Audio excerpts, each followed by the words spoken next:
everybody, and welcome to another episode of Cup of Joe, Sunday morning NCAA review, NFL preview. Grab your coffee. I'm a nice coffee man myself. Grab your coffee. Let's have a few sips. Let's settle into our chairs or our couches. Put your earphones on. Get comfortable. Let's have a good conversation, a good review of our college games, another preview of our NFL games for week two. It's week three of the NCAA season that pretty much just ended. We have a few more games coming up. Uh, and then we've got the vast majority of our NFL week two games. So we are full bore football. It feels so good. I am so psyched. I can't wait for the cooler weather to come, the real fall weather. Yesterday here in northeastern New Jersey, it was pretty hot and humid, and quite frankly, I am sick and tired of it. But really looking forward to more football weather. Hopefully, it's coming soon. Come on, October. I love you, October. It can't come fast enough. But anyway, let's have another sip of the coffee. Got to keep my whistle a little wet. I have to really work on getting the timing of that intro video down. I think you probably missed the very beginning of it. So I got to work on that a little bit. It seems to be a little difficult in getting that timing down. But anyway, before we dive into really all of our content, people, if you're watching the show, don't forget to hit that like and subscribe button. Give us that 5-star Apple review. If you can, introduce the show to your friends, your family members, your ex-girlfriends and boyfriends, everyone you know, all your neighbors. Ask them to subscribe. It would really help us out a lot. And just got some announcements before we get into the content of the show. Um, After this show, today starting at 10:30 is the Blitz, and that is a live show, and that is where we have it's our show with Mike and Alex, and they give tons of fantasy advice, including start, sit. So send your questions into through the chat, and they're more than happy to give you some good advice there. Two very knowledgeable people there, and they might have another guest on as well. Maybe I know Justin was on last week. I don't know if he's going to be a regular part of the show, but at least it's going to be Mike and Alex, two very knowledgeable fantasy football people. Two of my fellow compadres here, Toilets to Titles. Send your questions through the chat. They'll answer every single one. And I think eventually the plan is to get that to be a live call-in show. So eventually we're going to get there. But right now it is a live show. You can send your questions through the chat. They will address every single one of them. So also next week, well, I should say next week, and the plan is the tentative plan is basically for the last Sunday of every month to have Shane Hallam join this show, Cup of Joe, pretty much like the last Sunday of every month. And he's sort of like he's a regular guest on the show. He's usually on with Coach Chefs, and but he's going to be joining us next Sunday. And I'm trying to become our in-house NCAA expert here. I do believe that I have more NCAA knowledge than most of you out there, but I definitely don't have as much knowledge as quite a few of you out there. But I'm trying to get there. I'm trying to get there, and I am getting there. But Shane Hallam is a different breed. He is an NCAA genius, and we definitely like to pick his brain. So he's going to be on next Sunday to review the first full month of college football. And so if you want to send in questions through the chat as well, I have plenty of questions for Shane. I want to see what he's got to say, what intrigues him the most, what players are rising on his chart, what players are lowering on his chart, are declining on his chart, what teams are rising, what teams are going down. So I got plenty of questions for Shane, and looking forward to it. I consider Shane our NCAA conciliary. So he comes on here quite a bit, usually with Coach Chefs, and he's got a lot of great knowledge when it comes to college football. So let's dive into our content. And let's see, we got a first comment. Steve Evans, is that 10:30 Eastern Standard Time? Steve, yes, it is. 10:30 Eastern Standard Time. It's going to be at 10:30. I know originally the Blitz was supposed to be on at 10, but I think they moved it up from 10:30, and it's a 2-hour show, where they're trying to make it a 2-hour show, depending upon how many questions they're getting from the viewers. So it should be starting at 10:30. Check it out at 10 o'clock just in case. But I think it was supposed to be 10 to 12. And now I think it's going to be 10:30 to 12:30, taking us right up to pretty much the start of the Sunday games. So, and the plan is to have it for 2 hours, but that's also based, I think, on how many questions they're getting from you, the viewers. But check it out, really good. I had my friend Howard who actually sent in a question last week, and they gave him a thumbs up. Thumbs up, Steve. Thanks for checking in here. And Howard had a question, I think, about start sit with Tyler Lockett. They advised him to go with Tyler Lockett, and it actually paid off very well for him. So they're not going to be right all the time. We can't be right all the time, but I think they can be right most of the time. Check it out. All right, so let's move on to our um, the college content. And no, I hit the wrong one there. All right, here we go. Shane Hallam. I hit the wrong one again. I got too many announcements here. All right, we're going to kick it off with this. All right, and this is how this program's going to kick off. The content's going to kick off every week. The Honorable Stinker Award. And this week, the Honorable Stinker Award is going to number 13 UCLA, who was looking great the past 2 weeks. They lost to Fresno State. You can't do that. UCLA was rolling the first few weeks of this 2021 season. They looked good. I was so happy to see like a California team rising up the rankings. It seems like all the power teams are always in the Southeast and Ohio State. I was looking to see UCLA just keep rolling. You can't have a stinker. You can't have letdown against Fresno State, yet they did it. But we'll get to the details of that a little bit. But they get the honorable stinker award this week. UCLA, I'm so disappointed, so disappointed. All right, let's move on to Alabama. Talk about taking care of business. Great game against Florida. Great game against Florida. Florida ranked 11. I don't see Florida. Obviously, Alabama's going to stay number one after this game. It was a great game, and Florida was in it the entire time. It was great to see. They could have gotten steamrolled by Alabama. A lot of their top players were drafted this year. Trask went in the second or third round, I think, to Tampa Bay. Obviously, Kyle Pitts went to Atlanta. He's going to be a great tight end. And then Kadarius Toney went to my New York Giants. So they lost a lot of talent in this draft. Florida hung in there with Alabama. That was impressive to see. I don't see Florida dropping in. Well, they might drop in rankings like 1 or 2, but not far at all. Everything's kind of tightening up here. You've got the teams that you expect to be more at the top of the rankings getting up there now, and the teams that kind of started off high in the rankings at the beginning of the season are starting to drop, which I certainly expected. So, but Alabama, of course, is right now entrenched in number one. Florida might take a dip to like 12 or 13, but great game, Florida. You put on a great performance there. And let's get into some of the details in this game here too. Bryce Young, the Bryce Young watch is on. Looks like this could be, another great Alabama quarterback, or at least a great quarterback prospect. Bryce Young had a great game. The guy went 22 for 35, 240 yards, 3 touchdowns. You had Malik Davis, Florida, who the running back who had 10 carries, 86 yards. And then you had Alabama wide receiver, Jamison Williams, possibly the next big Alabama wide receiver, 4 receptions, 61 yards. And that's really I'm going to say on that game there. I'm going to move on to the next one. But that was impressive to see by Florida. It was a loss, but it was a really good game. And I wasn't expecting that. I was expecting Alabama to take care of business pretty easily. And Florida gave them everything they could handle. And Alabama started off, they got off to an early 21-3 lead in the first quarter. And they held on 31-29. Florida did not give up. They fought back. They came back. And that was a great college game. Really good to see. Okay, moving on to Texas A&M. 3-0 now. Number 7, Texas A&M, 3-0, defeated New Mexico 34-0. Not a surprise. Let's see. I've got some things out of let me see, get some of the highlights of that game over here. That was out of order there. But you had quarterback Zach Calzada, Texas A&M quarterback, 19 for 33, 275 yards, 3 touchdowns. Isaiah Spiller, running back for Texas A&M, 15 carries, 117 yards, and 1 touchdown. And you had Damon Demas, Texas A&M wide receiver, 2 receptions, 100 yards, 1 touchdown. Man, that's 50 yards per reception. That is a great stat there. I love that. So, but that's Texas A&M. They took care of business. No surprise against New Mexico, 34-0. Took care of business the way they should. So that was out of order. I'm sorry. We should have moved on to the number 2 ranked team, Georgia Bulldogs. They take care of South Carolina Gamecocks, 40-13. Not a surprise there at all. Georgia, ranked number 2. You've got these Southeastern teams. And when I say Southeastern, it's not, in my opinion, it's not just the SEC teams. You've got some of the ACC teams out there as well, who are the real powerhouses. Georgia is 3-0. Took care of business big time against South Carolina at 40-13.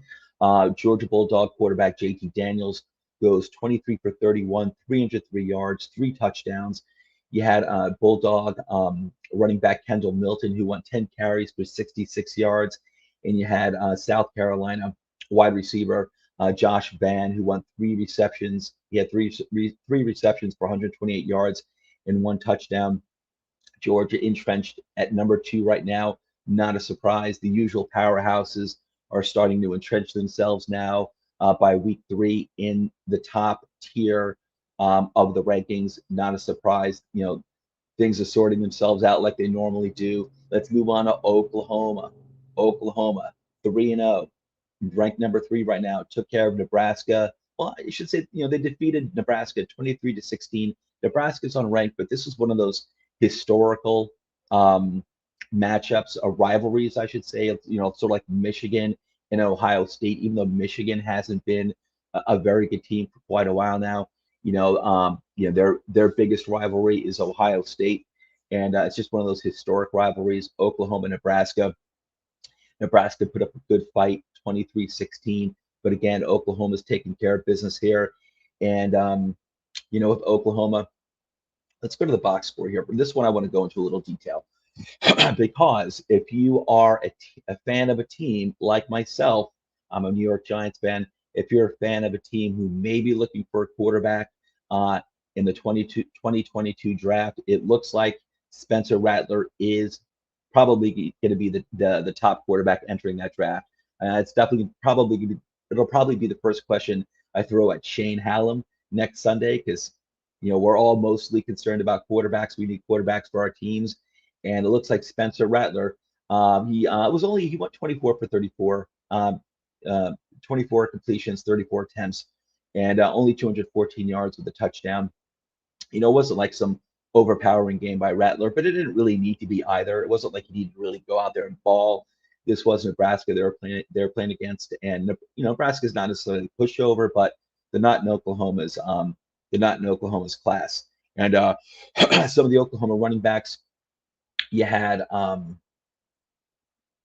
Eric Gray. This video is going on. Sorry about that if you can hear that.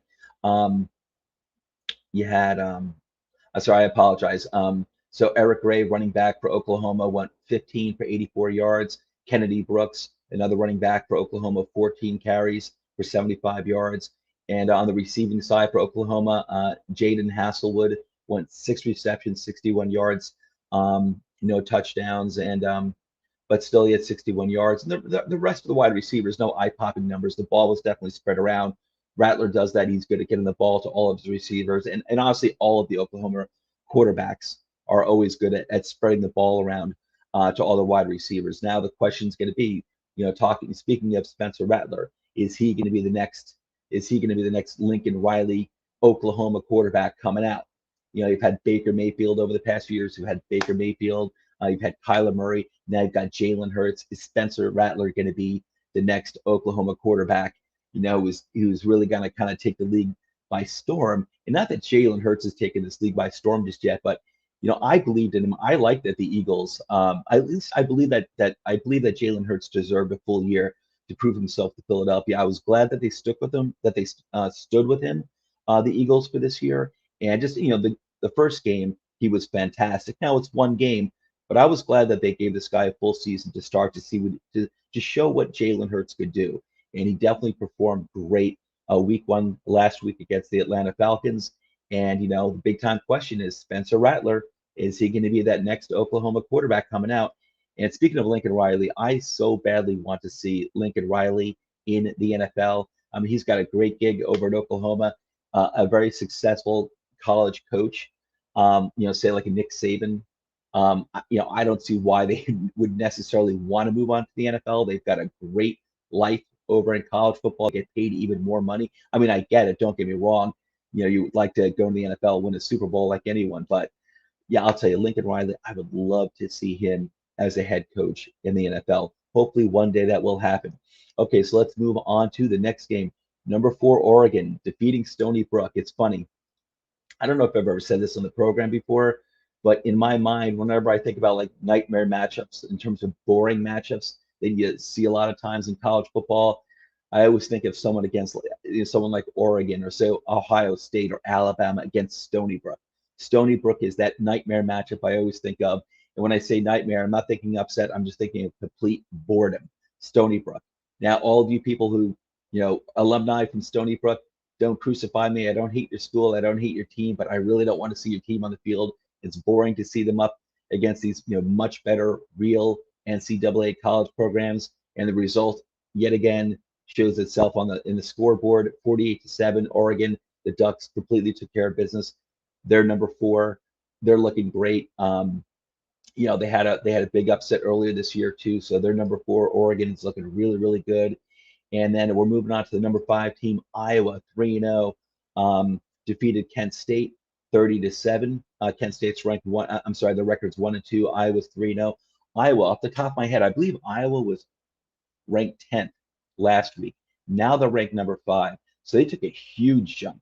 I think with last week, I think they beat Iowa. They upset Iowa State. I think Iowa State was ranked 9, if I recall correctly, and Iowa was right behind them, I think, at 10. And Iowa defeated them. I think it was a pretty close game, but they defeated them. They definitely defeated them. I just don't recall the score. I think it was close. And now Iowa moved all the way up to number 5. That's a huge jump in college rankings from 10 to 5. So great job by Iowa. They just keep rolling, took care of business like they should have against Kent State. And then Clemson's ranked number 6, but and they're 2-1. They defeated Georgia Tech, who's 1-2, 14-8. There's big question marks with Clemson here. This is like 2 wins in a row, well, not in a row, but 2 wins this season. First, I think it was week 1 where they were upset by Georgia, the Bulldogs. And it was last week. I don't think they had I forgot who they played, but I don't think it was a big win. It was like a close win like this.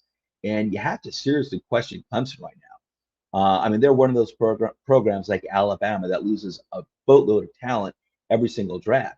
And obviously Trevor Lawrence isn't there, but Travis Etienne isn't there, and they also lose deep, defensive talent as well. But man, I guess they took a really huge hit, not just Trevor Lawrence, but the other players as well in the draft this past draft in 2021.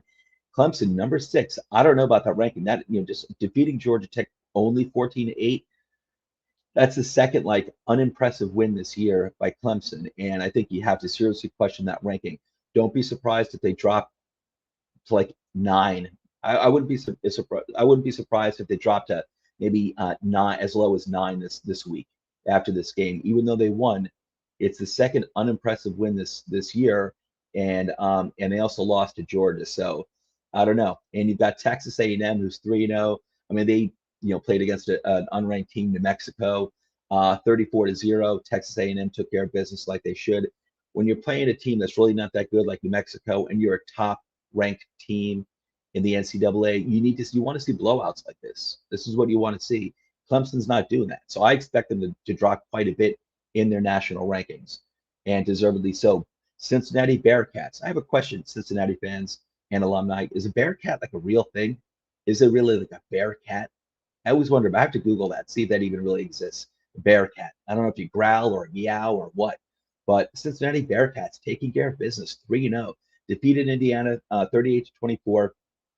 Indiana's not a ranked team. You see number 8 Cincinnati going against unranked Indiana, and the score is like 38-24. An impressive victory. They won by 2 touchdowns, as they should.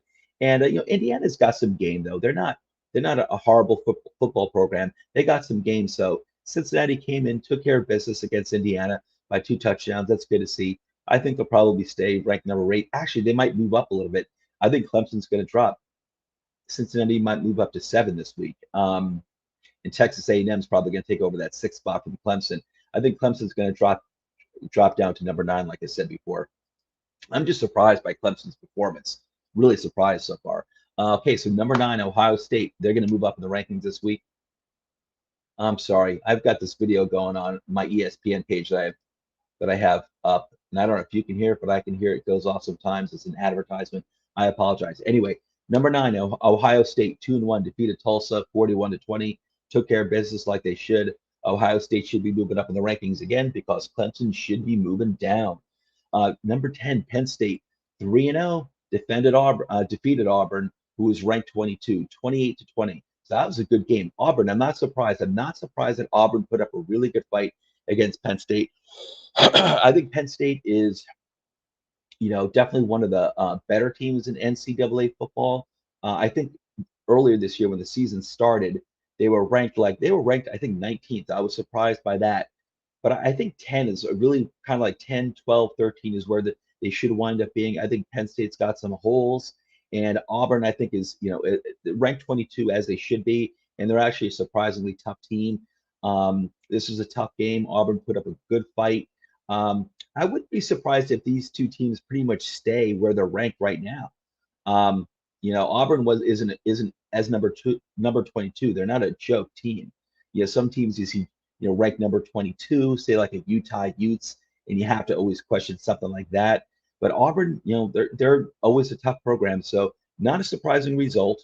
Penn State did win. It was a close game, good result. Let me check out the comments over here. Trying to get more used to doing that. IU got robbed. Steve Evans, are you an IU alumni, Steve Evans? Are you an IU alumni? Man, hey, listen, IU, listen, I'm rooting for you. Actually, my boss went to IU. She's always talking about IU. And I actually went to the campus a few years ago for the first time, only time. And that was an absolutely beautiful campus, IU. I assume we're talking about Indiana University. I assume we're talking about Indiana University. That's what I'm talking about. I assume that's who you're talking about, Steve. Indiana University was a absolutely beautiful campus. If you're not talking about Indiana University, let me know. Please correct me. But Indiana's got a pretty decent actually football program. They're not too bad. Obviously, they're known for basketball, but they're not too bad in terms of football either. So they got some game. But let's get back to the content. But Penn State, this is a good game by both teams. I think they should both probably. I don't think they're really going to go up or down too much. They both played tough. There's no shame in only defeating Auburn 28-20. Auburn's tough. Auburn's got game. Like I said, it's not like they're going up against the Utah Utes, who sometimes you'll see ranked like 23 or 24. And quite frankly, Utah is just garbage. And I just say that because I think they were ranked like 2 weeks ago, Utah, and I was like, please, they stink. Anyway, Notre Dame defeated Purdue 27-13. Notre Dame should stay probably at this ranking. They're 3-0 right now. And Notre Dame they should wind up being like a top 15 team. I don't think they're really going to wind up being a top 10 team. I don't think they're that caliber, to be honest with you. But they took care of business against Purdue. I like the Boilermakers. And unfortunately, I should say Indiana, Purdue lost. Steve Evans is in my head. Purdue lost 27-13. Listen, no shame in that. Notre Dame is a tough program. Purdue is known for its upsets. It's known for its upsets, but they didn't get the upset here. But Notre Dame is one of the teams that I root for anyway. I'm not a big college guy in terms of emotional investment, but I've got my own teams that I kind of pull for. Notre Dame is one. University of Miami is another. Penn State's another. And Notre Dame put up a good game here against Purdue. And then we're going to, let's see, is that Steve? Nope. Okay, you just live in Indiana. Oh, that's okay. But you're Okay, so I was right. You're an Indiana University fan. All good. Indiana's a great state, by the way. I've been there a bunch of times. Absolutely beautiful. Love it over there, Steve. Love it. Beautiful state, my friend. But I was right though. Indiana University, the campus is absolutely gorgeous. And so I actually have a friend's daughter who's just went there this year as a freshman. So she just went there like last month. So I'm sure she's really psyched being over at Indiana because it is a beautiful campus. That's a beautiful town too. Beautiful little town that Indiana University is in. And let's move on to the content. Okay, so we had Fresno State upset UCLA, and this is the stinker award. This is the stinker award I was talking about at the beginning of the program. UCLA, you were doing so well. You were doing so well. And then you get upended by Fresno State. This is crap you can't do.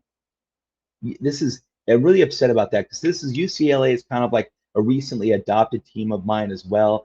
And the thing is that I'm not like emotionally invested in UCLA. I just want to see teams from other parts of the country start doing really well, become high-ranked teams, be legitimate programs where they could go against the Alabamas and the Georgias and the Clemsons, and the LSUs and the Ohio States of the universe. I want to see teams like UCLA and Oregon, and Oklahoma, and Texas A&M. I want to see teams from other parts of the country, programs from the other parts of the country, become powerhouses too.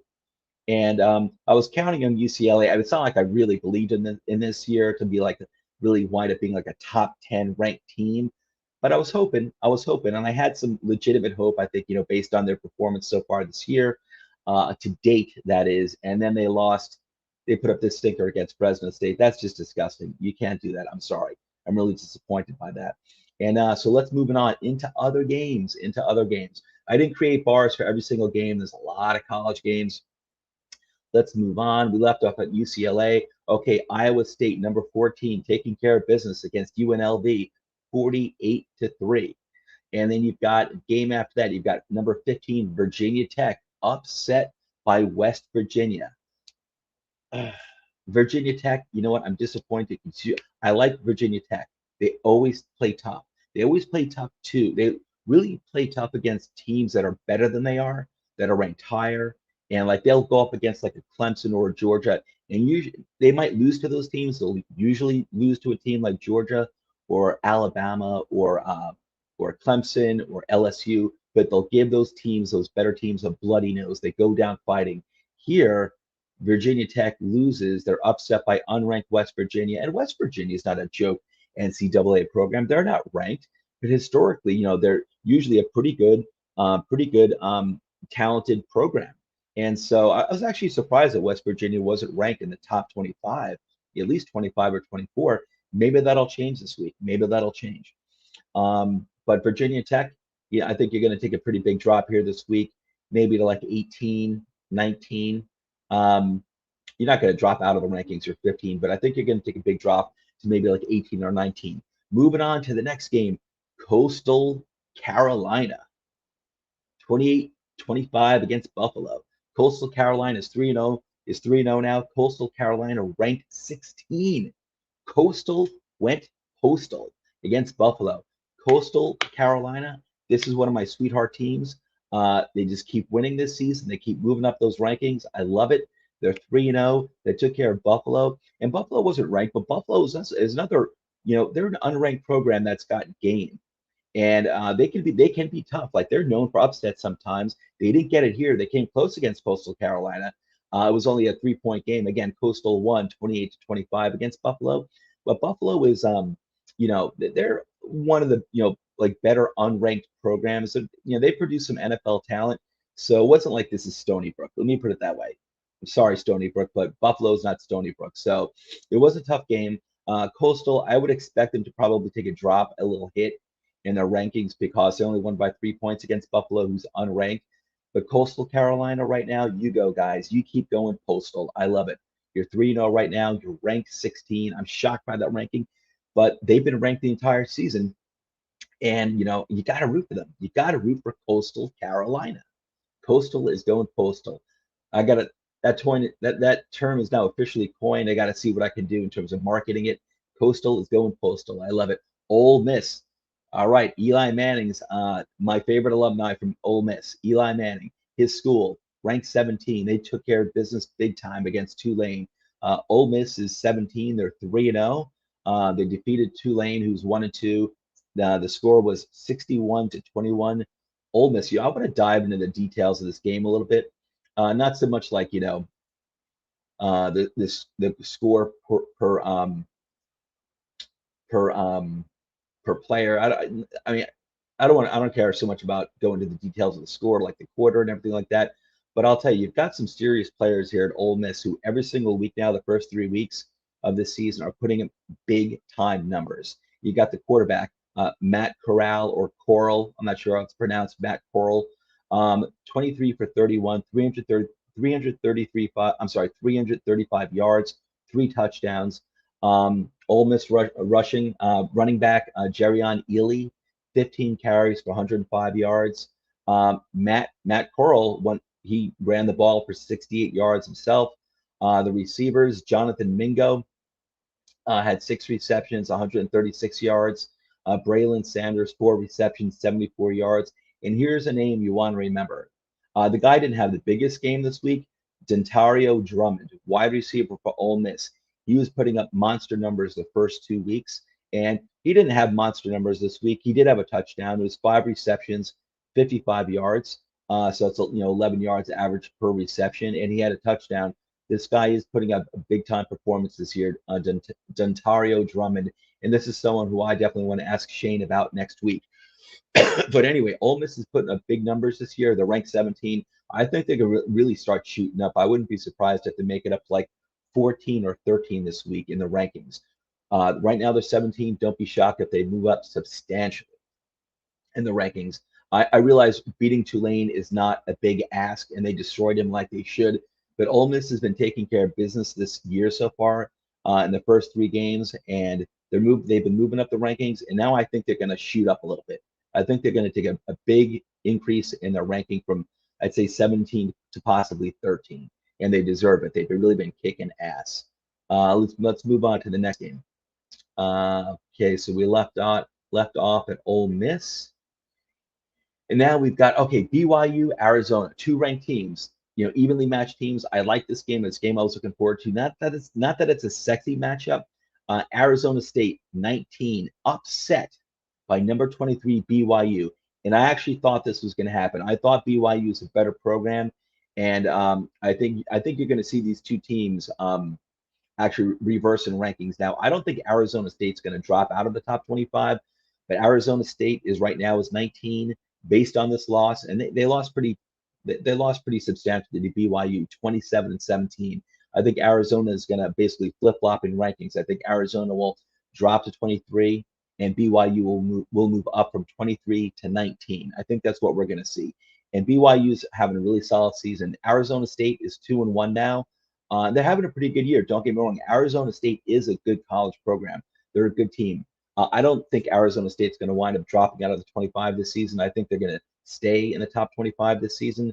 But BYU, I think they're going to be consistently moving up. I think BYU was underrated coming in, and I think they're definitely one of the stronger programs out there, and they've been like that for a long time in that part of the country. So I was not surprised by this result of obviously Arizona State was favored. They were ranked higher. They were favored. I thought BYU was the better team, and they proved it. So expect those 2 teams to flip rankings. I think BYU will move up to 19, and Arizona State will move down to 23. Next game, Arkansas. So I'm just covering all the ranked teams here. Arkansas took care of business. Arkansas is ranked number 20. They're 3-0. Took care of business against Georgia Southern. The final score was 45-10. You had North Carolina, nice big comeback here. Well, not comeback, but I didn't like the way North Carolina started. I didn't like the way the UNC started this season. They lost to, I forgot who they lost to. Was it Miami when they started off the season? But there was an upset there. UNC, they were ranked like 10th, I think, when this season started, maybe higher than that. And they are now up to 2-1. They took care of business against Virginia, 59-39. Let's check this out because UNC Sam Howell is expected to be one of the top quarterbacks in this year's draft. I'm not a big Howell believer, to be honest with you. He went 14 for 21 for 307 yards. Well, listen, the dude he did have 5 touchdowns and 1 interception. He had 5 touchdowns on 14 completions. Sam Howell had 5 touchdowns yesterday against Virginia. Virginia is not a very good. They're not a very good team. Jesus, Virginia's quarterback went 39 for 54, 554 passing yards and 4 touchdowns. His name is Brennan Armstrong. Brennan Armstrong, quarterback of Virginia, had well over 500 yards passing yesterday and 4 touchdowns. Sam Howell, quarterback for UNC, and one of the top-ranked quarterbacks in this upcoming draft. He himself had a nice game, 307 yards, 5 touchdowns, and it is 2 games in a row, 2 very good games in a row that Sam Howell had. I'm not a big believer in him. This is definitely one name I'm going to be running by Shane next week, Shane Hallam, when he's on the program. Sam Howell, I'm not a big believer in him, but I definitely want to see what Shane says. Again, we're going to pick Shane's brain. We're going to do together, everyone. You and me, you and the viewers. Okay, so moving on to, hey, you know what? This game, I like University of Miami. Like I said, this is one of the teams that I kind of like root for, that I follow. Not emotionally invested, but one of those teams that I root for. University of Miami, disappointing yet again. They were almost. No, I'm sorry. This was UCLA was the honorable stinker. I originally was going to give the honorable Stinker Award to University of Miami this week. I changed it to UCLA at the last second because UCLA had no business losing that game. University of Miami continues to disappoint. Um, they lost to Michigan State University. And I should have given a shout out to this game earlier because our very own Andrew Campy, one of my colleagues here at Toilets to Titles, he's down under. He's in Australia. He is a big MSU fan. He was super psyched about the result of this game. Michigan State is now 3-0. I would assume they're going to be entering the rankings after this game.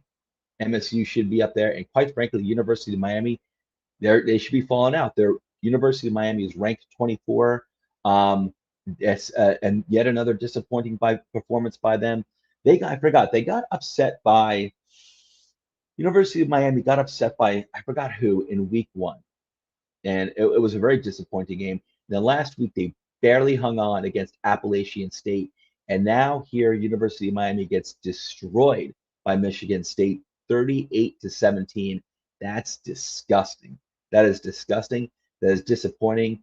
Miami is currently ranked 24. Get out. Get out of here. Come back next season, when you're better, but get out of the rankings. You don't belong there. You belong nowhere near there. University of Miami, you're no Coastal Carolina. I'll say that. Very disappointed in you. Very disappointed in you, University of Miami. Get out of the rankings. You don't belong there. They're ranked 24. They should be out of the rankings this upcoming week. Michigan State, in turn, in the reverse, should be entering the rankings. They deserve to be there. The 3-0. Great start by MSU to the season. Looking really good. Go Spartans. Carl Banks, one of my favorite players of all time, is an MSU alumni. Go Michigan State. And the last game, Michigan 3-0.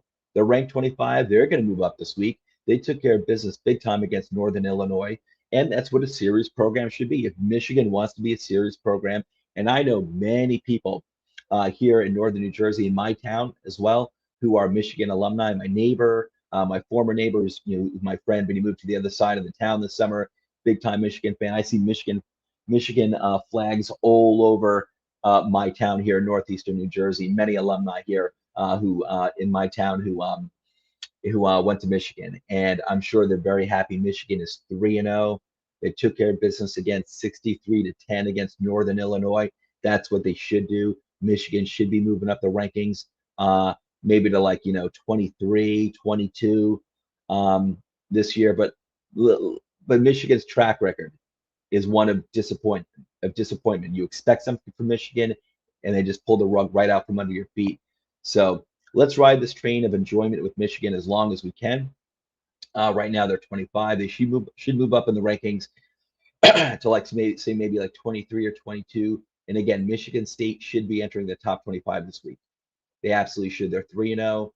Convincing performance against University of Miami. Michigan State should get up to 25 or 24, and Michigan should move up a few spots as well to maybe 23 or 22. So that's the scores. That's the NCAA review, everyone. It is a great NCAA season, like always. Things are starting to shake out like you'd expect. The teams that are normally ranked in the top 10 are, starting to crowd that top 10 zone. They're getting there, but it's a great NCAA season so far. Again, we've got Shane Hallam on next week for a Shane Hallam segment. We're going to pick his brains with his NCAA knowledge. Really looking forward to that. Now we're going to move on to Joe's picks for the NFL games for Sunday and Monday. And what a start to week 2 it was. Let me do share screen on this. Okay, let's do share. We're going to do share screen. Window, bloom. There we go. Okay, there we go. Let's see, check out the comments. Steve Evans, thank you so much, my friend. Trying to get better and better at doing it, trying to get I'll tell you, my brain is a little foggy in the morning. I'm doing the show kind of early. Got to drink more coffee, I guess, but trying to do my best. It's going to get better and better. But thank you, Steve. I really appreciate it. But Steve, hang in there. We're going to take a little bit just to go over the NFL games coming up. And so, so far, I've got my week 1 results. Last week, I did well with the spread, and I did horribly straight up. I was 7-9 straight up last week for the week 1 NFL games last week. I went 7-9 on my predictions straight up. with the spread. I went 10-6. So year-to-date results, obviously, we've only had 1 week so far. 10-6 with the spread, 7-9 straight up. Now, Joe knows picks NFL Week 2. Okay, so Giants at Washington. I had picked my Giants. I'm a Giants fan. I picked my Giants with the upset at Washington, and I didn't do that. I didn't do that because I didn't take the Giants out of because I'm a homer. I don't do that, but I did think that they were going to win this game because I thought they matched up fine with Washington. We didn't know exactly what we were going to get with Heineke, and the Giants just listen. I go off of history too. The Giants had won 5 in a row against Washington. Basically, the Giants are to Washington what Philadelphia Eagles are to the Giants. Basically, well, we usually beat Washington, and then the Philadelphia Eagles usually kick our ass. So, so I was expecting the Giants. I was expecting the Giants offense to do a lot better, and they did. And they did. You know, Saquon Barkley was his second game back. Kenny Galladay, his second game in this offense. Neither player had seen the field in preseason, so I was expecting more. And you know what, Giants, they should have won. They probably should have won that game. You know, I think they shot themselves in the foot. And don't get me wrong, Washington played a great game. Heineke, you did a great job. Really impressed with what you did. Diami Brown, I called out on my Wednesday night show. That's where I go into more depth on my NFL preview. I did it this Wednesday night show. That's where I really go into my more in depth in my preview of the upcoming games. Here I'm just kind of reviewing the spread and my revised picks here on the Sunday show. But on Wednesday, I said, watch out for Diami Brown. And he showed up. He had a great game. I mean, Scary Terry was the man. Don't get me wrong. But I think Diami Brown did have a touchdown. I believe he did. But even if he didn't, I could be wrong about that. Even if he didn't, he had a lot of receptions, a lot of yards. Diami Brown, rookie, I think third or fourth round pick for Washington, had a great game. I loved him. He looked really good. And so my Giants blew it. Hey, kudos to you to Washington. You hung in there. You did great with your very young quarterback. Washington won 30-29. I did take Giants with the upset, so I was wrong about Giants winning straight up, but they did cover the spread. Washington was given 3 points. The Giants lost by 1. Okay, let's move on to some of the Sunday games. 49ers and Eagles. 49ers are giving 3 points at Philadelphia. I'm taking the Eagles with the points. And I'll tell you, this is a hard one. I mean, the Eagles looked really good last week, but it was against Atlanta, and I certainly expected Atlanta to score more points, but I also expected the Falcons' defense to be horrible, and they were true to form.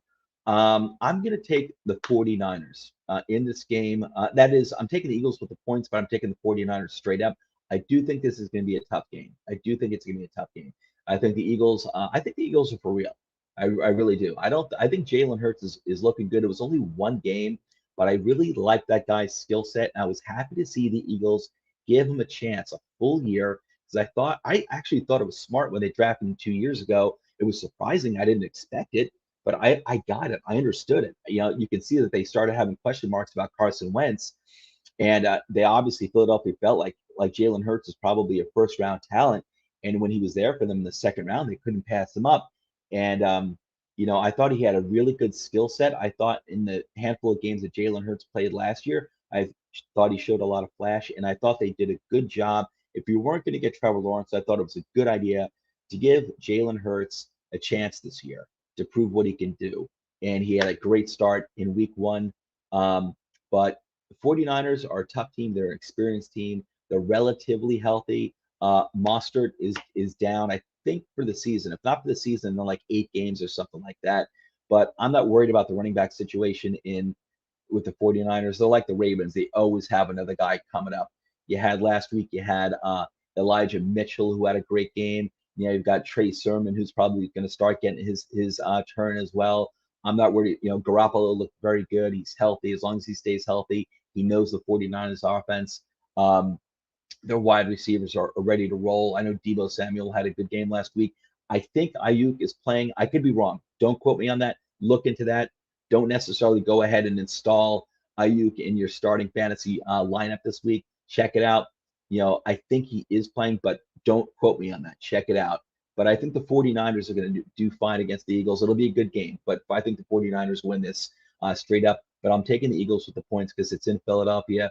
And I think Eagles got game. I think Eagles got game, people. Rams at Colts. Rams are giving 3.5. I'm taking the Rams straight up. I don't think this is going to be very close. I think the Colts will get better as Carson Wentz gets more time with the new team, with the offense. And I'm looking forward to that. I do believe in Carson Wentz as long as he's given protection and as long as his weapons show up. His running back, Jonathan Taylor, had a really good game last week. Uh, was it Pascal? Is that his name? The wide receiver had a good game as well. They need more players to show up, though. They need Pittman to show up and put up a big game as well. They don't have T.Y. Hilton. He's out, I think, for like 8 weeks or something like that. He's always an injury waiting to happen. Carson Wentz is going to need more receiver help next year in the draft or free agency, whatever. He's going to need more receiver help. And I'm not really all that impressed with the Colts receivers, but they could be good enough as long as he's given time by his offensive line. The Colts receivers could be good enough in the long term for this year to be competitive, but they're going to need a big game from Jonathan Taylor. I'm not expecting too much against the Rams. The Rams are probably, they're right up there. They're right up there with the Buccaneers for the top two teams in the NFC right now. I definitely think it's the Buccaneers and the Rams as the top two teams in the NFC. I mean, that's not a stretch. It's not a surprise. I'd say most people probably think that as well. But I'm taking the Rams straight up. I don't think this is going to be a close game. No disservice to the Colts. I don't hate the Colts or anything. I actually kind of root for the Blue Horseshoes. I like that. I like that team, and I'm rooting for Carson Wentz. But realistically, you're going up against a really sound, well-balanced, superior team, and I don't think Wentz is ready just yet. It's only his second week, starting week 2. With this new offense, with this new team. And I think it's going to take a little time. So again, but I'm taking Rams straight up. They can give the points. I think they're going to win by more than a touchdown. Bills at Dolphins. This is a tough game. The Bills are giving 3.5 in Miami. And I do think Dolphins are a tough team. They're a tough team. They really showed up against Pittsburgh, against the Patriots last week. I thought Belichick was going to give Tua a really hard time like he does with not just rookie quarterbacks. He gives a hard time to just young quarterbacks in general, the Belichick defense. And, they didn't let up a lot of points. I think the final score was 17-16, but the Dolphins did pull it out. That was great. That was impressive to see. The Patriots, even if they're not great, Belichick is just a genius when it comes to disorienting, just destroying and confusing young quarterbacks. Tua did fine last week. The Dolphins did well, and they pulled off the win 17-16 against the Patriots. Now they're going against the Bills, the defending AFC Eastern champions. Bills at Dolphins. Bills are given 3.5. I'm taking the Dolphins with the points at home, but I'm taking the Bills straight up. I'm taking the Bills to have a bounce back game against the Dolphins. The Bills were upset last week by Pittsburgh, and I actually picked that upset. That was one of the upsets that I picked. I thought the Steelers defense was going to really handle the Bills offense fairly well, and I was proven right about that one. And I think the Bills defense, even though they lost that game and people were shocked, there's no shock in losing to Pittsburgh. Even though Roethlisberger doesn't have an arm anymore, Pittsburgh Steelers defense, as long as they are healthy, they are elite, and they may be the best. They may be better than the Rams. They may be better than the Buccaneers. If Steelers defense is healthy, they are an elite defense. They're like a top 3 defense, and there's no shame in losing to the Steelers, even if Roethlisberger really doesn't have an arm anymore. So I wasn't shocked. I predicted the upset last week against the Bills by the Steelers, but I'll tell you, the Bills defense showed up too. And I think Roethlisberger's an old quarterback now. He looks like crap, but still, they have weapons. And Buffalo's defense showed up, and that is really encouraging because Buffalo had a good defense last year. Don't get me wrong; they were pretty good, but they had some weaknesses, especially getting to the quarterback. And they've got a young D line in Ed Oliver, Greg Rousseau, and who was the other lineman? Boogie Basham, who I think they got in the second round this year. So they've got a young D line that's developing, and I think the Bills defense overall played pretty well against Pittsburgh, who's got weapons. Again, I don't believe in Roethlisberger, but still, the Bills defense showed up, and I'm curious to see what the Bills defense does this week against the Dolphins. Because Dolphins have weapons. I'm looking for Jalen Waddle to have a really good game as well. I love Jalen Waddle. I really believe in that guy. I love him. So, but I will take the Dolphins with the points at Miami. I'm going to take the Bills straight up to have a bounce back win here in Miami. Texans at the Browns. The Browns are giving 13.5 points. This is a scary line. 13.5 points is a lot. And I realize the Texans had that huge victory last week against Jacksonville, but that was surprising. It wasn't necessarily so surprising that the Texans won, because Jacksonville is a young team. But just everything that Texans have been through over the past year, Deshaun Watson not being there, Tyrod Taylor being their starting quarterback now. The result, it was a blowout. I forgot the final score, but it was a blowout. Texans took care of business big time against Jacksonville. Uh, 13.5 points. It's basically 2 touchdowns. That's a lot. That's a scary line. Um, but you know what? I'm going to take the Browns giving 13.5. I'm taking the Browns giving 13.5. I think they'll win by 2 touchdowns or more. I think the Browns are gonna. They had that game in hand. Also, Cleveland had that game in hand against Kansas City last week. They could have won it. They played so well. They really could have won it, but just weren't there yet. It's tough to win in Kansas City. I had picked Cleveland with the upset last week, and I did cover the spread. I mean, with the points, Cleveland did cover with the points, but obviously they lost by I think 4 points, and obviously no shame in losing to Kansas City. But I think Cleveland wants to roll. They're ready to roll. They're ready to have a big season. Their fans, their players are chomping at the bit to have a big season. I think they come back and they destroy Houston today by at least 2 touchdowns. Patriots at the Jets. Patriots are given 6 points. I'm taking the Patriots to win by at least a touchdown. I don't think it's necessarily going to be a blowout, but again, Belichick always gives young quarterbacks and especially rookie quarterbacks an absolute headache. He puts on a clinic against them. When you're a young quarterback, you have to prove yourself against Belichick. And I think it's going to be a close game. But I think the Patriots will win by, a touchdown. And I think the Jets defense should show up. But I'm looking forward to how Zach Wilson performs. I do believe on the Jets side, I do believe that Elijah Moore, the wide receiver, second round pick, is going to have a bounce back game. I know it's against the Patriots defense, and I was just talking about Belichick and the Patriots defense against young quarterbacks and young offenses. But I do think that Elijah Moore is going to have a big bounce back season. I'm not saying I should say a big bounce back game. I'm not saying play him in your lineup in fantasy. I wouldn't go that far just yet. Patriots defense is going to be tough against him, against Zach Wilson, and against Elijah Moore. But Elijah Moore, he didn't have a great game in terms of receptions and yards last week. He might have even had negative yards, if I recall correctly, Elijah Moore. Um, but he had quite a few. He had like 3 drops that would have went for like a total of 70 yards. And so he was very close. Elijah Moore was very close to having a very big game last week. And it's going to be tough to do that against the Patriots. It's going to be tough, but you know what? Don't be surprised if Elijah Moore puts up a pretty good game this week. I'm not saying insert him in the lineup. I wouldn't do that just yet in your fantasy lineup, but I keep an eye on Elijah Moore. I'm expecting a lot from him this year. But again, I'm taking the Patriots to win by a touchdown. It'll be a good game. It's not going to be a blowout. It'll be a good game, but I think the Patriots will win by more than 6. Bengals at the Bears. That's a tough one. Listen, Bengals had a great game last week against the Vikings. That was a shocking upset. But they are playing at Chicago. God, Andy Dalton sucks. And as far as I know, he's starting this week again. And I don't blame him. Listen, Bears fans, I know you don't like Nagy. I don't blame you. I know you don't like your front office. I don't blame you. But you got to just let them feel comfortable as to when they're going to insert Justin Fields. You don't want to rush a young quarterback, a rookie quarterback. You have to let them make the decision. I know you're impatient. You want to see Justin Fields. Let the front office make that decision when they feel it's right to insert Justin Fields. And I realize watching Andy Dalton is painful. But I believe Dalton is starting again this week. I checked a few hours ago on the update. It looks like he's starting still. And if that's still the case, the Bears are given 1.5. The game's in Chicago. The Bears are given 1.5.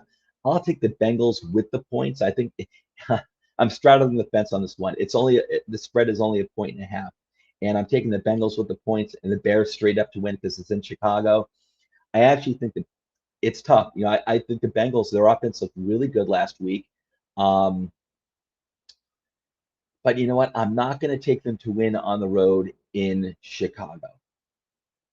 But I will take the Bengals with the points, and I'll take the Bears straight up to win. Don't be surprised if you see Justin Fields inserted in the middle of this game with Andy Dalton sucking. Then again, the Bengals defense is nothing to write home against, so Dalton may actually have a good game. But again, I'll go with the Bengals with the points and the Bears straight up. Saints at the Panthers. Saints are giving 3.5 at Carolina. I'm going to take the Panthers with the points. I'll take the Saints straight up. I'll say this about the Saints. I'm not on the Saints. I'm slow on the roll on the Saints. On the Saints, I know they had a huge game. They destroyed Green Bay last week. Green Bay looked horrible, and I think that game was really more about Green Bay. Kudos to the Saints. No Drew Brees, no Michael Thomas. They put up a boatload of points. I think Jameis Winston, who I'm rooting for to have success. He had like 5 touchdowns, but he also had like 189 yards. And listen, you have Alvin Kamara. That is a weapon that is always going to hurt the opposition. You can always count on Kamara to have a good game, a big game. And but I'm not buying into the Saints. I'm not. Their defense had a great game. I'm not buying into the Saints. Listen, the Panthers are a young team. The Saints should win this game. The Saints are an experienced team. Even Jameis Winston's an experienced quarterback. And but they're playing at Carolina. I think this is going to be a tough game. I think this is going to be a tough game. Saints are given 3.5. I'm going to take the Panthers with the points. I'm taking the Saints straight up. But I'll tell you, I would not be shocked with the Panthers winning this game at all. I'm not really buying into the Saints. I'm just not doing it. And not yet. Not yet. I got to see more. But I'm not buying into 5 touchdowns based on 189 yards passing by Jameis Winston. I got to see more yards than that. I think that last week's game was kind of a fluke, more like Green Bay just doing everything wrong that they possibly could. And there's no way that Green Bay is that bad. It's just not possible. Not possible. But don't be shocked if the Panthers win this game at all. Don't be shocked at all. And I almost want to take the Panthers straight up, but I'll stick with the Saints straight up and the Panthers with the points. Raiders at Steelers. Raiders had a great game. That Monday night game was great. Last week's NFL Week 1 was bookended by 2 great games. You had Dallas and Tampa Bay to kick off the season on Thursday night game, and then you had that wild game, Ravens and Raiders, and the Raiders pulled it out at the end in overtime. What a wild game! Raiders, I like it. Raiders are one of my backup teams. They're actually my number 1 backup team after the Giants. I'm a Giants fan. I'm not a Raiders fan. I'm not a Dolphins fan. I'm not a Browns fan. But those are my 3 backup teams that I kind of root for as well. And Raiders are my number 1 backup team. Raiders, you're going into Pittsburgh. That is not easy. The Steelers are laying 6 points. Also, Raiders are without Josh Jacobs this week. I like Kenyon Drake myself, but he's not Josh Jacobs. He's not going to be used that way either. I would assume Kenyon Drake is going to be used more as like a, just kind of like a Swiss Army knife type of guy where he's going to be getting a lot of receptions out of the backfield as well. So I think Kenyon Drake is going to have a pretty good game, but you're going against the Steelers defense. They're healthy. You're at Pittsburgh. The Steelers are giving 6 points.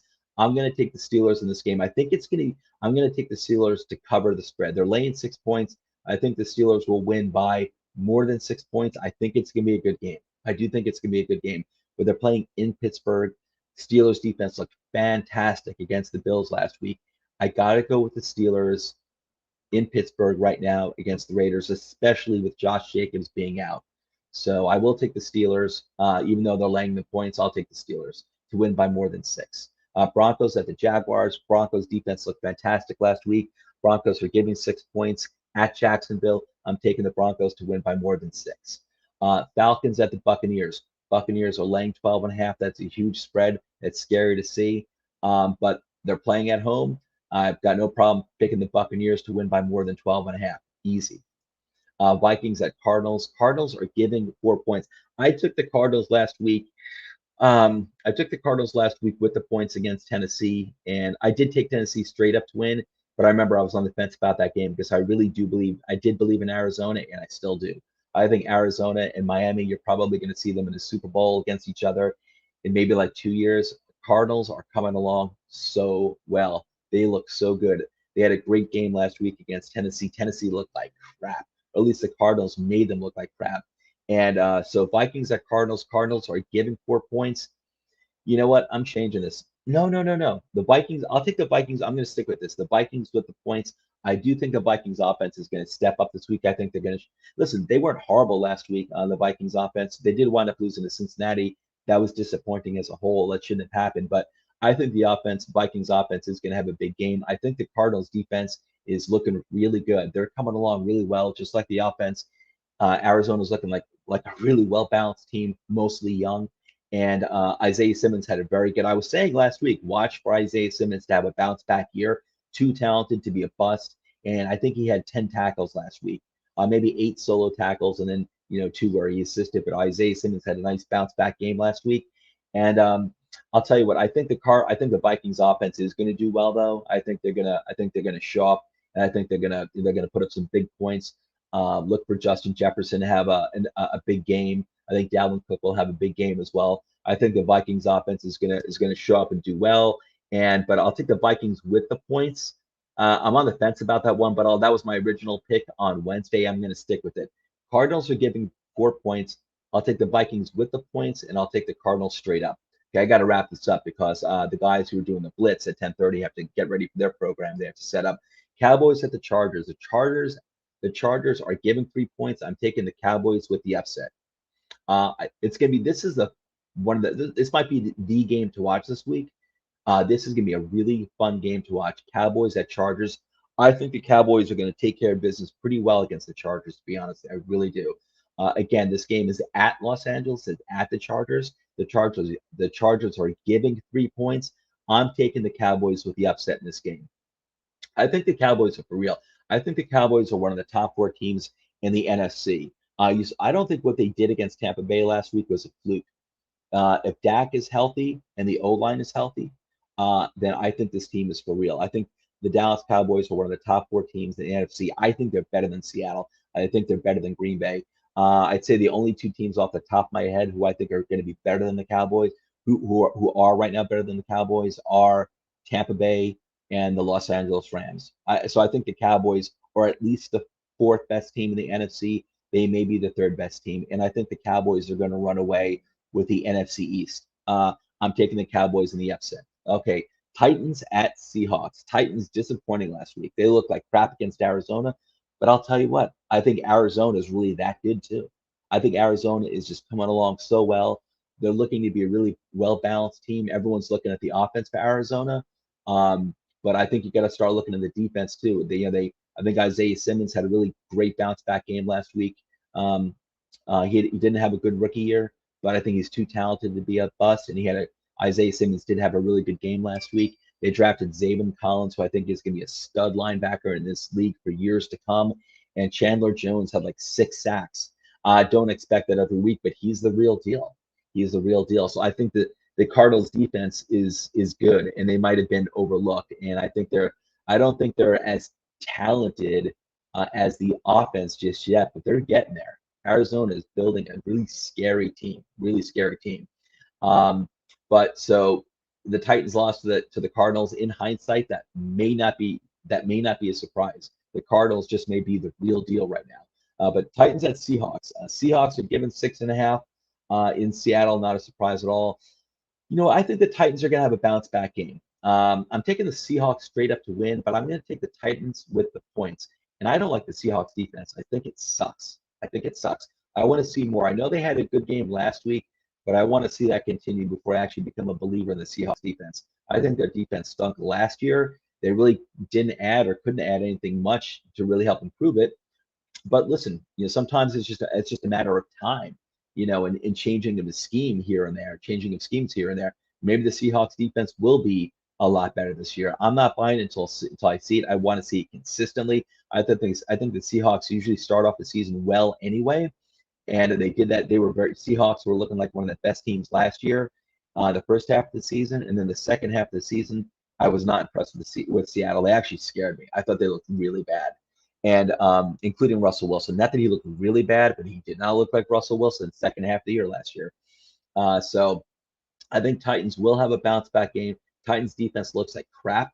It looks like crap, and that's scary. They've really regressed over the past 2 years now. But I'm going to take the Titans with the points in this game.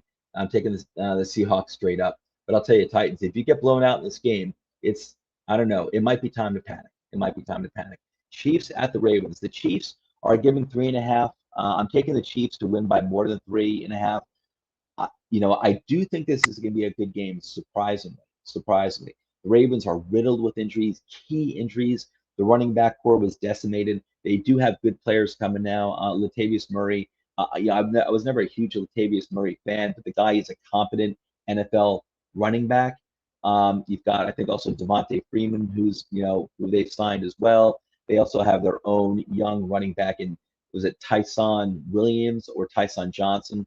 His first name is Tyson. It's like Ty apostrophe Son, and he did pretty well. He did pretty well last week against the Raiders. And they also signed Le'Veon Bell. And I don't know if Le'Veon Bell is going to be on the roster this week, but they do have him. And I do think Le'Veon Bell, if the Ravens play Le'Veon Bell this year, if they give him a bunch of games to play, I think he could have a bounce back career, just like Antonio Brown did in Tampa Bay. I think Le'Veon Bell's got, I think he'd be a perfect fit for the Ravens. I'd love to see Le'Veon Bell get a real legitimate shot with the Ravens. I think he would do great with that team. And but normally I'm almost hesitant to not take the Ravens with the spread. The only reason being that even though given their injuries and even though they're playing against Kansas City, Ravens always show up when you think they're not going to.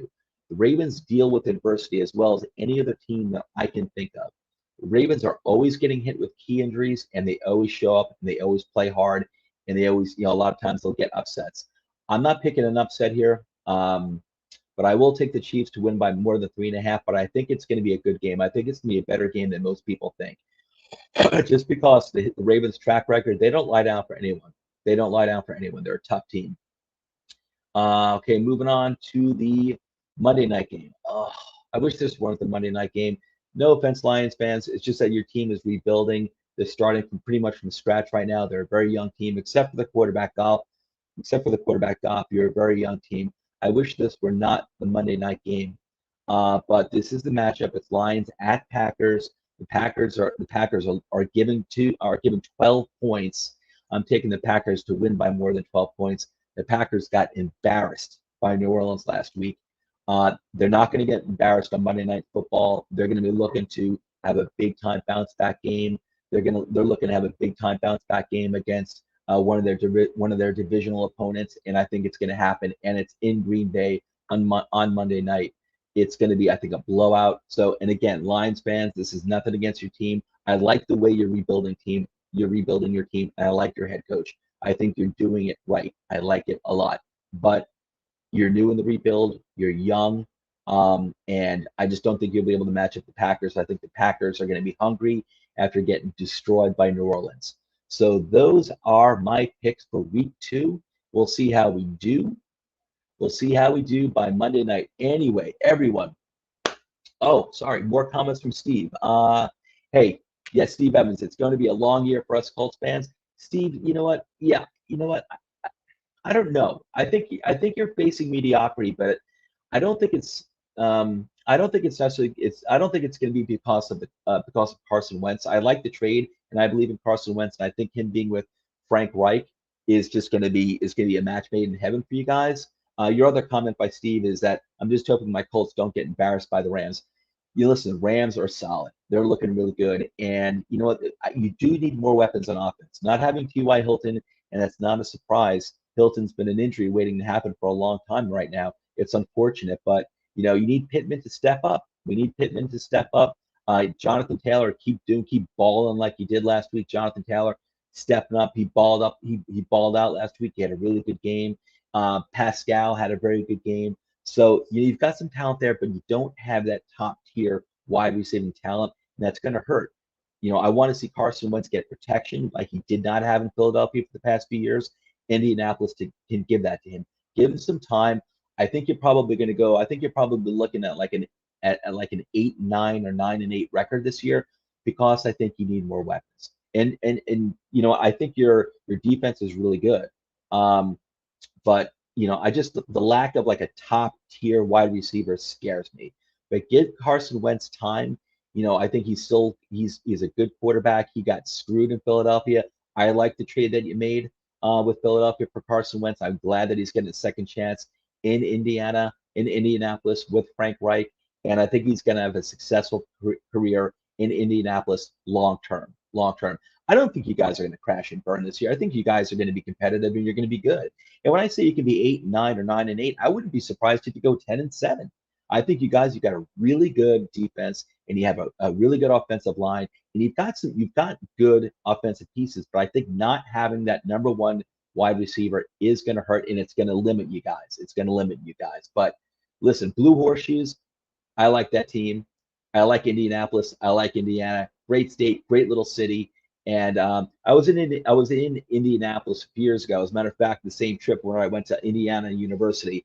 And man, you guys have some great steakhouses. I went to one, I think it was called St. Elmo's, and that was one of the best steaks I ever had, and one of the best steak sauce I ever had. St. Elmo's, I think it's called. So if anyone ever goes to Indianapolis, Indianapolis is a cool little town. I really like it a lot. And when I say little, I'm in the New York City area, so every city is like a little town. Steve, don't get insulted when I say something like that.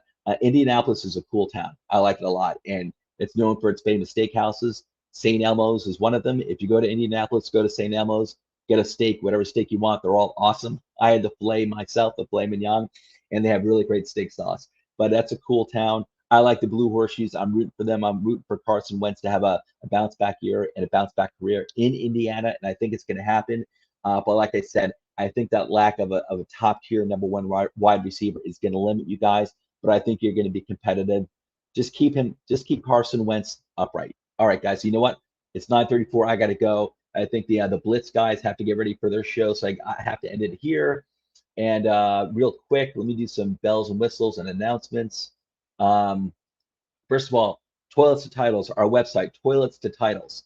We launched it August 1st. It's awesome. It looks great. We've got our videos, articles. We have a bunch of articles where we release every week. We have all of our videos, links to our videos there. Tons of fantasy football content and NFL content as well. Check it out. It's a great website where you can see the show. Apple Podcasts, YouTube, Podbean, Spotify, and Facebook, where we have 2 pages. Toilets to Titles, and the other one is called When a Family Breaks, which is our Facebook page that's dedicated to the trading of sports memorabilia. Patreon, patreon.com/toilets to titles. Go there. You can find out how you can further support the show.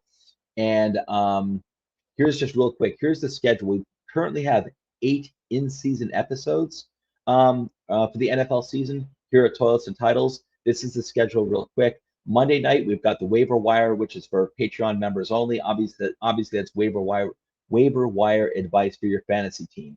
Tuesdays at 8 p.m., Toilets to Titles, which is our flagship program.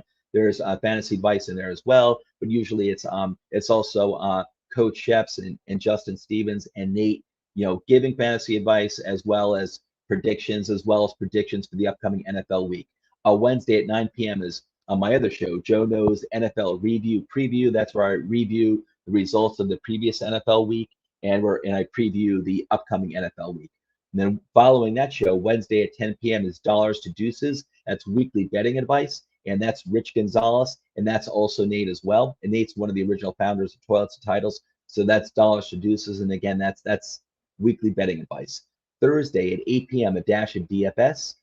Saturday at 7:30 p.m. we've got our Australian team, the Down Under Dynasty guys, their show Down Under Dynasty, and that is Matt, it's Ben, and it's Mark Bull.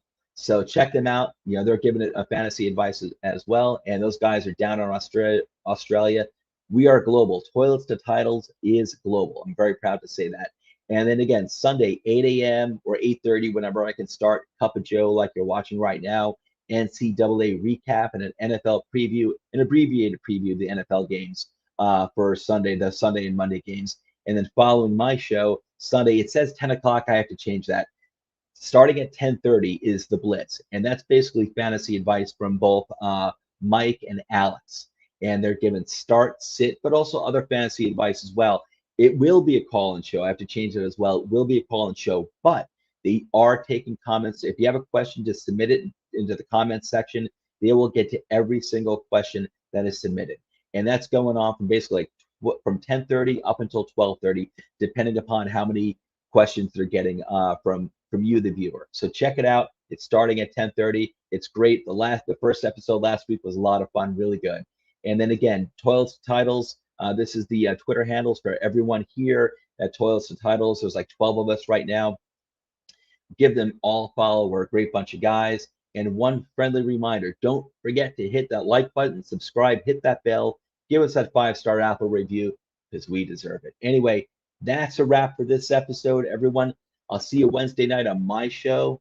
Wednesday night at 8 o'clock, or is it 9 o'clock? I forgot. Anyway, so I'll see I'll see Wednesday night Wednesday night at 8:30. I'm starting it earlier. Wednesday night at 8:30, Joe Knows NFL review / preview.